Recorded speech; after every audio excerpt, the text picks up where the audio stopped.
Thank you for remaining loyal to Africanews and to this weekly program exclusively dedicated to news on Africa and international football. It is, of course, Football Planet, and the top is follows. Cameroonian football is still in crisis. The dissolution of the professional league by the federation triggered a new war that has not yet revealed all its secrets. We have the creation of both parties later. Africa Interclub CAF, the surprise reverses. The second leg of the first round preliminary round matches were more than exciting in both the Champions League and the CAF Cup. The result will be found in this program. Also on the agenda is the fall of a star with the death of former Black Star striker Manuel Junior Agogo. Sad news for Ghanaian and African football. You will hear from Ghanaian journalist Sadiq Adams later. Hello everyone and welcome to Football Planet. Cameroonian football is definitely struggling to get out of the turbulence that has taken it in recent years. The crisis at the top intensified with the federation's suspension of the professional league. The decision was made public on Thursday in the press release summary by Serge Kofi.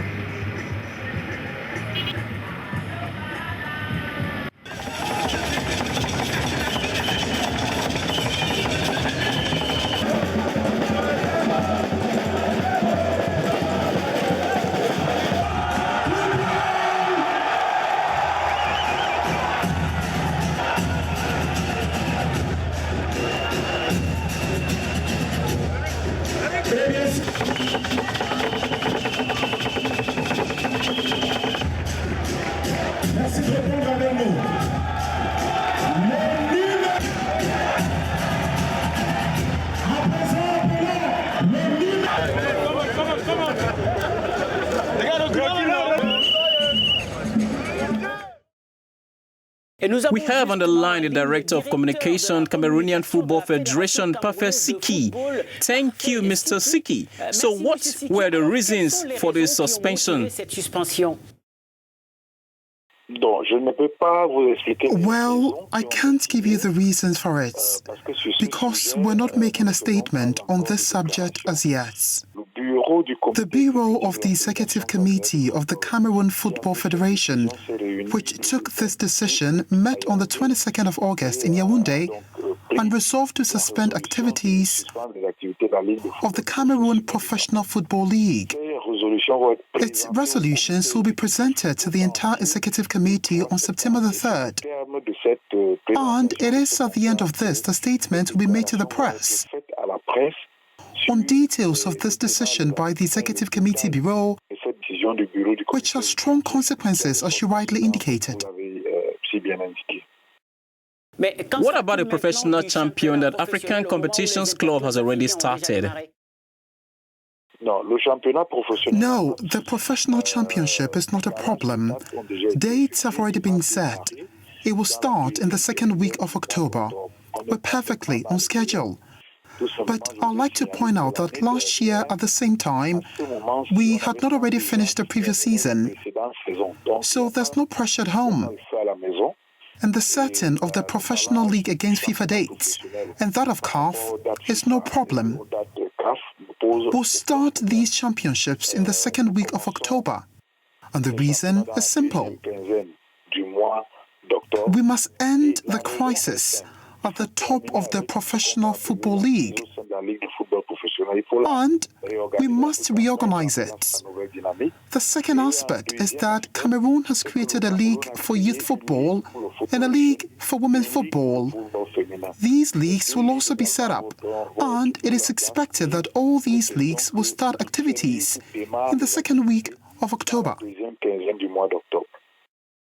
So can we expect it to be dissolved from the league office? I cannot go ahead and make statements. I told you that we're all waiting for the entire Executive Committee to make a decision on this professional football league.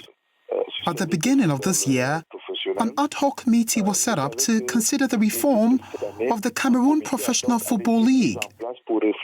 Now, these ad hoc committee produced some partial conclusions, following which the Executive Committee Bureau decided on measures that needed to be taken to ensure efficiency in the organization of professional football in Cameroon. And now the Executive Committee has the duty to validate and ratify all these mechanisms. At this time, we'll be able to better comment on what happened. Thank you very much, Mr. Siki, for those clarifications. Goodbye. We now have Benjamin Bayek, Secretary General of the Pro League. Thank you, Mr. Bayek. So what do you think of this decision? The league reserves the right to communicate on these issues at a later date. For the time being, all I can tell you is that we are in a country of law. And in a country of law where citizens or an organization who feel wronged can choose to seek justice at the competent courts. That is what the league has done. As for giving the feeling on this issue, we can't do it right now. The league will communicate when the time comes. Are we to believe that the Pro League is not ready to accept this suspension? Yes, we are. As I told you, in a country governed by the rule of law, and there are the legal and regulatory provisions to deal with this type of problem. So as a citizen and as an association, we will simply go to the courts to seek redress.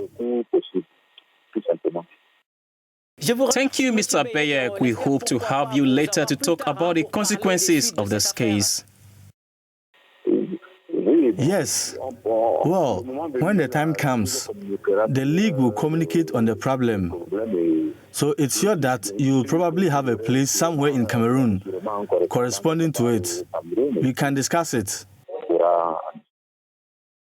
That was Benjamin Bayek, Cameroonian Professional League Secretary General. For the time being, therefore, only one thing remains certain, and that is that this case is far from being known from its epilogue. We change the subject to talk about the preliminaries of the CAF Interclubs, and we start with the Champions League and its prolific second leg. A lot of cars leaped, and a surprise, the elimination of Orlando outfits by the Zambia Green Eagles follow.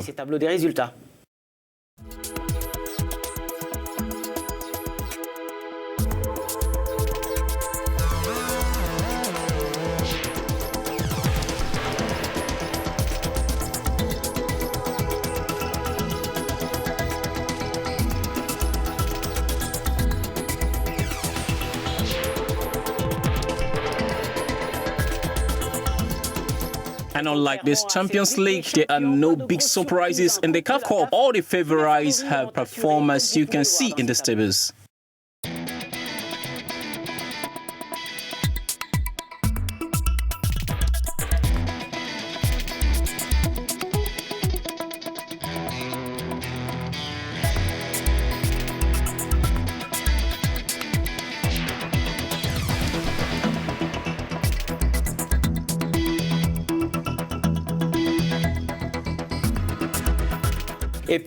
And then know that the next round of this preliminary starts on September 13th. As I told you earlier, a star died last Thursday. The death of Manuel Junior Agog was due to an illness. He could have left a mark on the people's mind with his exploits at the 2008 CAF African Cup of Nations. But the Ghanaians are holding on to more than a player. Listen to his testimony of Ghanaian journalist Sadiq Adams from Accra. I think he was a very consummate professional. He was a player who was loved by all, genuine love, because he burst into the Ghanaian team when nobody had actually watched him at club level. Very few people had saw him. So when he came into the Ghanaian football team with his physical outlook and the way and manner he portrayed himself on the pitch and the level of commitment he gave, he literally captured the hearts of many football-loving Ghanaians with the brief periods that he had with the national team. I think it was one of the most memorable, especially his time during the CAN 2008 in Ghana, which was the highlight of his career. And as a man, I think that he was a very honest man. He dearly loved Ghana. He had Ghana in his heart. Even after he stopped playing for the country, he was so much into Ghana. He regularly visited Ghana, at a point even held TV shows, traveling across the country to tourist sites and meeting new people and sharing, his profound love and interest in the country. So he was so much dearly loved. And I think his death has hit Ghanaians so much to the extent that if you see the outpour of grief by most Ghanaians, he's one of the footballers who, despite the very brief moment he had in the national team, was able to touch a lot of lives, and with his level of commitment and behavior on and off the field. Junior Agog has 27 appearances with the Black Stars with 12 goals, the most important of which will be the one that qualified Ghana in the 2008 CAF African Cup of Nations semi-final against Nigeria. Some information in brief before leaving you. We start with the shock of African bombers in England. Mohamed Salah Sadio Mane against Nicolas Pepe Pierre-Emerick Aubameyang. A face-off that turned out to be a 3-1 win for the Reds thanks to a goal from Cameroonian defender Joel Matip and a brace from Salah. Another Cameroonian also distinguished himself. It was Eric Choupo-Moting who scored his first Ligue 1 double on Sunday in Paris Saint-Germain's victory over Toulouse FC of Ivorian Mas Alain Grada, who scored 4 goals to 0. And this brings us to the end of this program, which can be found on our website, www.africanews.com. Till we come to you again next week on Football Planet. Have an excellent week. Au revoir.